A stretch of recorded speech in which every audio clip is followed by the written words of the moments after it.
Mga tambag sa mag-asawang pirmi gaaway. Nagala, normal ra sa mga mag-asawa ang mag-away. Apan kung kanunay na kini mahitabo, makapapas na kini sa pagkahunlak sa relasyon. Ania ang mga epektong tambag aron minusan ug masulbad ang sigi ug away. Number 1, pag-usab sa paagi sa pag-istorya. Kasi doon ay problema.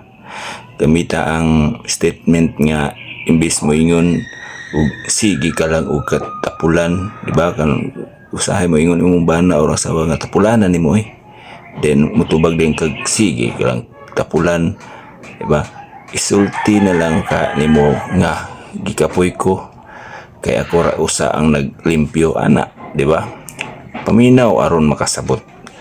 Ayaw paminaw aron lang makatubag o makapanalipod sa kaugalingon. Di ba? Kanang mga rason lang ba? Ipaubos ang tono. Kanang ang hinay nga tingog makapahumok sa kasing-kasing. Ang singgit makadugang sa kalbaryo. Di ba? Number 2, pag-control sa emosyon. Mag-cool off una, dili ka nang magbulag, no? Kanang cool off una ba? Kung init kayo ang ulo, pahuway og 20 minutos, una ipadayon ang istorya. Ayaw pa panunggab og pulong nga kana bitong sakit kayo para gusto nimo masakitan siya. Likay ang pagpangdaot sa pagkatao sa imong kapikas kung nasuko ka. Isira ang nangagi. Diba, usahay maghisgot mga sa mga kagahapon.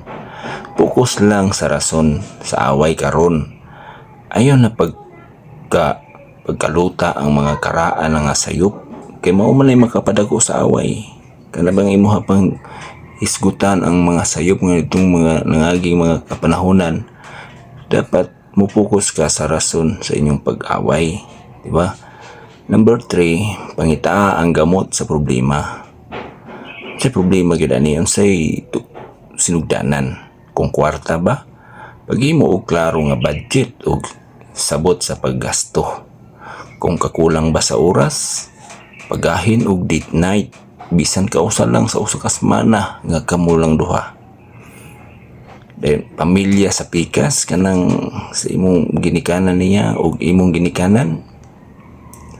Paghimo og limitasyon o boundaries batok sa pagpangialam sa mga ginikanan.